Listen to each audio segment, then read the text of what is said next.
प्यारे छात्र, आज एससीईआरटी के इस सॉल्यूशन सीरीज में हम लोग बहुपद जो कक्षा 9 का चैप्टर नंबर 2 है उसके एक्सरसाइज 2.1 को देखेंगे। तो हम अब क्वेश्चन नंबर 1 के समाधान की ओर बढ़ते हैं। पहला नंबर क्वेश्चन कह रहा है कि निम्नलिखित में से कौन चर एक चर में बहुपद है और कौन नहीं, कारण के साथ अपना उत्तर दें। एक चर में बोला कौन बहुपद है। अब हम इसको बताने से पहले एक चीज समझाना चाह रहे हैं, चर और अचर को। चर को अंग्रेजी में वेरिएबल कहते हैं और अचर को अंग्रेजी में कांस्टेंट कहते हैं।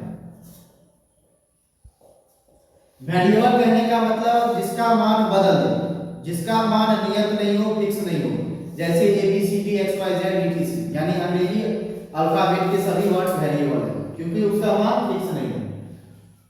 जनरली आपके किताब में XYZ इन सब चीजों को दिखने को मिलेगी। और अचर पद कहने का मतलब जो कांस्टेंट हो, नियत, जिसका मान फिक्स है, जैसे गिनती की कोई भी संख्या, पूर्णांक, जो भी रियल नंबर से वास्तविक संख्या सभी अचर में आ गए। क्यों? क्योंकि उसका मान फिक्स है। एक कभी दो हो जाएगा नहीं ना, एक का मान एक ही है। अब उसके बाद क्वेश्चन में क्या रहता है, एक चर में बहुपद, यानी अगर x में है बहुपद तो पूरा x में रहना चाहिए। तो हम पहला नंबर क्वेश्चन देखते हैं। पहला है 4x² - 3x + 7। अब याद होगा हमने पढ़ाया था कि बहुपद पहचान में सबसे पहले हमको क्या देखना है कि वह बीजगणितीय व्यंजक में रहना चाहिए। तो हम देखेंगे कि यहाँ चर भी है अचर भी है, ठीक, और दोनों अंकगणितीय चिन्ह के साथ जुड़ा हुआ है, बीजगणितीय व्यंजक है जी। और दूसरा हमने कंडीशन पढ़ा हुआ था कि जो भी चर राशि है उसका पावर प्लस में रहना चाहिए और पूर्णांक में रहना चाहिए। तो खोजिए इसमें कहां चर राशि, एक यहाँ और एक यहाँ। इसमें पावर +2, इसमें पावर कुछ नहीं है तो +1 दे सकते हैं। इसका मतलब हमारे कंडीशन को फुलफिल कर रहा है, इसका मतलब यह बहुपद सही है। इसी का दूसरा नंबर y² + √2। यहाँ भी चर राशि खोजिए, चर यानी वेरिएबल खोजिए, क्या है y है, फिर इसका बीजगणितीय व्यंजक है और y का पावर यानी चर का पावर देखना है हमको, प्लस में रहना चाहिए और पूर्णांक यानी इंटीजर रहना चाहिए। तो y का पावर जो प्लस में भी और पूर्णांक में भी, इसका मतलब यह भी बहुपद है। Question number 3 3√t + t√2। अब यह बहुपद जो है, देखिए चर राशि किसमें है, t में, समझ गए। अब यहाँ देखिए अगर हम रूट को हटाते हैं, यह कटनी हो गया, इंडिसीजन हो गया, यहाँ कुछ नहीं तो 2। अब याद होगा हमने पहला चैप्टर में कटनी के समय पर यह जानकारी आप लोग के साथ साझा किया था कि जब भी हम लोग कटनी को तोड़ते हैं तो यहाँ जो उल्टा आ जाता है। तो t है तो क्या, और यहाँ 2 है तो पावर में क्या 1/2। आइए वैसे का वैसा देखेंगे, ठीक। इसको तोड़ना हम इसको 1/2 पावर नहीं लिखेंगे क्योंकि यह कांस्टेंट है ना, या तो अचर राशि है, इसलिए हमको इससे कोई मतलब, इसका मान फिक्स है। अब यहाँ देखिए हमको केवल चर देखना, क्या देखना है, चर राशि। चर राशि केवल यहाँ, अब इसका पावर देखिए, पावर प्लस में तो है लेकिन यह पूर्णांक है, पूर्णांक नहीं है क्योंकि पूर्णांक होती है गिनती की संख्या 0 और गिनती की संख्या का माइनस, लेकिन हमको तो यहाँ प्लस लेना है ना, तो पूर्णांक 1/2 नहीं है क्योंकि गिनती की संख्या में ही आएगा, इसका मतलब यह बहुपद नहीं है। अब क्वेश्चन नंबर 4 देखते हैं। क्वेश्चन नंबर 4 में y + 2/y। अब यह जो बहुपद है पहले है कि नहीं वो बाद में देखेंगे, पहले इसमें चर राशि कहाँ, एक यहाँ है और एक यहाँ, पावर कुछ नहीं तो 1, यहाँ पावर कुछ नहीं तो 1, ठीक। अब देखिए यह पावर को अगर हम लोग ऊपर शिफ्ट करते हैं तो जब भी पावर हम लोग नीचे से ऊपर यानी हर से अंश या अंश से हर शिफ्ट करते हैं तो पावर का चिन्ह बदल देते हैं। अगर ऊपर प्लस तो नीचे आकर के माइनस, या नीचे माइनस तो ऊपर आकर के प्लस, इसको आप ऊपर लेकर के चलिए। 2 y का पावर 1 है ना, नीचे है हमारे में, ऊपर ले जाएंगे तो चिन्ह बदल जाएगा। अब देखिए अब यहाँ चर को खोजिए, चर यहाँ है और यहाँ तो प्लस में है लेकिन यहाँ y माइनस में आ गया ना, लेकिन बहुपद में प्लस में रहना चाहिए, इसलिए यहाँ भी क्या होगा, नहीं होगा। अब इसी का 5 नंबर क्वेश्चन, x का पावर 10, y का पावर 3 और t का पावर। अब देखिए यहाँ चर राशि का कौन है, x है, y है, t है और सभी का पावर जो है प्लस में भी है और पूर्णांक भी। तो बहुपद तो है लेकिन क्वेश्चन मेरा क्या कह रहा था, एक चर में होनी चाहिए, एक चर में। तो क्या बताइए एक चर है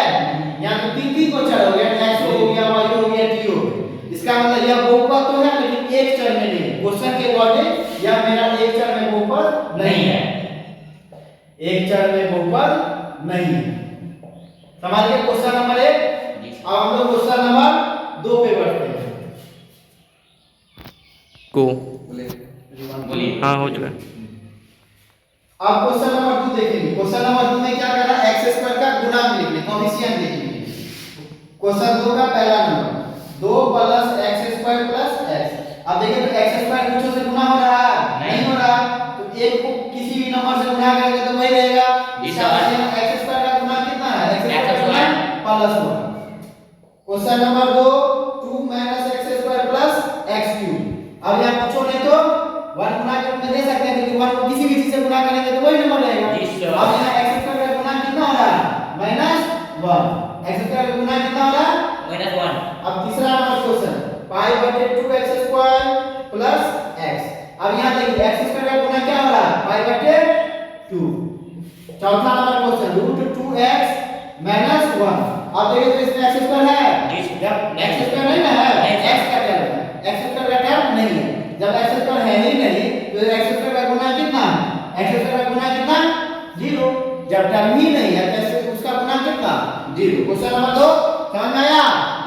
अब क्वेश्चन नंबर 3 देखते हैं। क्वेश्चन नंबर 3 का 35 घात के द्विपद, 35 घात के द्विपद यानी दो को पद लिखना है जिसका घात क्या हो, 35। घात क्या होता है, जो सबसे बड़का पावर, बहुपद में जो सबसे बड़का पावर हो उसी को घात है। तो क्वेश्चन में पहली बात दो पद होंगे नीचे, तो पद हम लोग कैसे डिनोट करते हैं, प्लस और माइनस से पद अलग होता है। तो यहाँ प्लस दे या माइनस दे, जो अपनी इच्छा पे निर्भर है कि तुझे इच्छा है प्लस देने का, हमारी इच्छा माइनस देने का, जो इच्छा करे कर लिख सकते हैं। अब देखो 35 पद का द्विपद लिखना है, यानी ये वो इधर रहेगा, वो इधर। अब घात क्या रहा है, 35। घात कोई एक चर उठाओ, चर राशि कोई उठाओ और x से मान, घात कितना बोला, 35। कोई दिक्कत। अब यहाँ पे जो मन करेगा लिख सकते हैं, कोई कौन, यानी हमको 35 घात का द्विपद बोल रहा था ना, तो प्लस क्या माइनस हम लोग दो पद बना लिए, एक पद और एक पद। ठीक, अब घात 35 था, यानी बड़का पावर हमको 35 दे देना, बाकी जो मन करे लिखेंगे, 4 1/4 2 जो मन करेगा आप लिख सकते हैं। इसके पीछे भी 2 लगा देंगे तो ये 2 पद हुआ। समझ में आया। तो 35 घात के द्विपद लिखा दिया, फिर करा 100 घात का एक पद, एक ही पद लिखना, ले देंगे एक x के पावर 100 हो गया।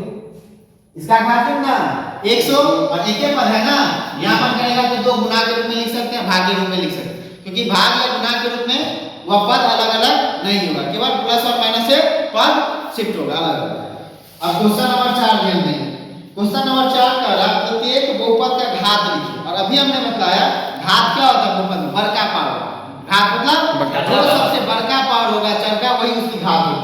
तो क्वेश्चन 4 का क्वेश्चन नंबर 1 देखिए, 5x³ + 4x² + 7x। यह जो बहुपद है किस चर में है, x में है, साथ में x में ही है ना।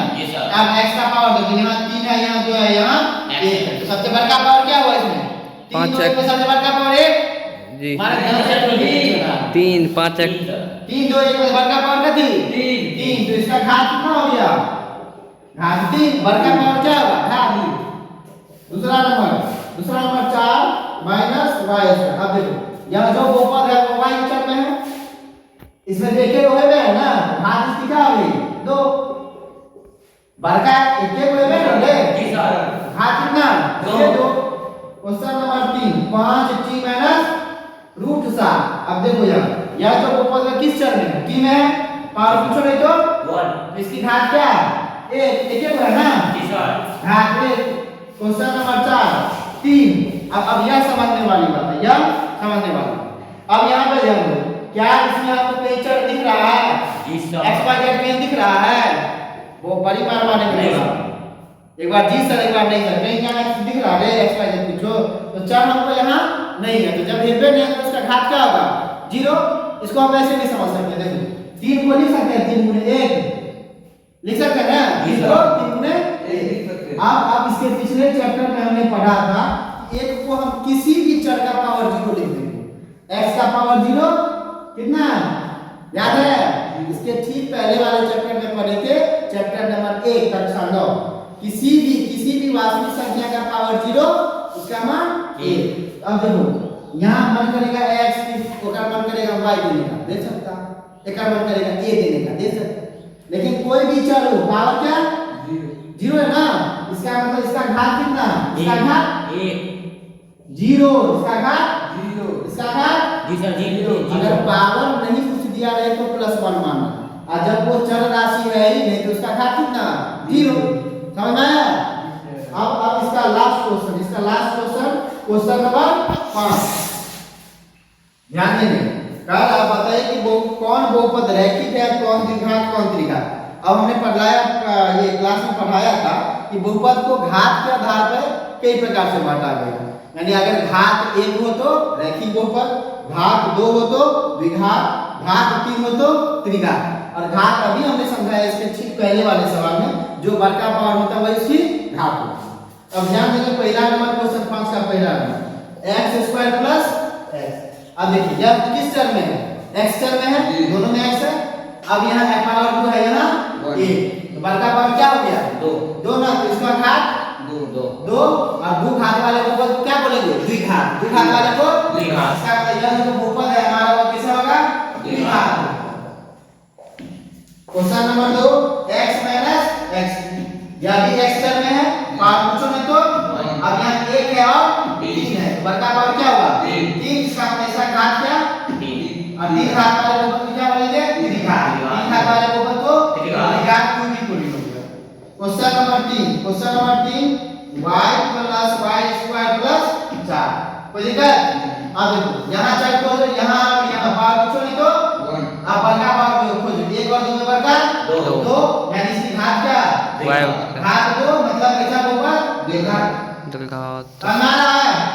क्वेश्चन नंबर 4 1 + यहाँ चर खोजो, यहाँ है ना पावर पूछो नहीं तो 1, इसका घात कितना x + 1 घात 1 घात 1 को बोलते हैं रैखिक बहुपद, घात 1 को रैखिक बहुपद। यह क्वेश्चन अभी पिछला पूछा गया था बोर्ड परीक्षा 2024 में, रैखिक बहुपद से सवाल 1 नंबर की थी ऑब्जेक्टिव में, ध्यान रखेंगे। घात 1 तो रैखिक बहुपद, घात 1 तो रैखिक बहुपद। अब पांचवा देखिए 3t, यह जो बहुपद है वो किस चर में है t चर में, पावर पूछो नहीं तो 1। अब घात इसका 1, घात 1 तो क्या बोलेंगे रैखिक बहुपद। 6 नंबर देखिए r का पावर 2, किस चर में है बहुपद r में, घात कितना 2, और 2 रहा तो कैसा द्विघात, 2 रहा तो द्विघात। अब क्वेश्चन नंबर 7 7x, यह बहुपद किस चर में है x में, कितने में है ना पावर 3, तो घात कितना 3, त्रिघात, अगर 3 घात रहा तो त्रिघात। समझा क्या? इस प्रकार हमने चैप्टर नंबर 2 का 2.1 खत्म कर लिया। अब मिलते हैं अगले वीडियो में 2.2।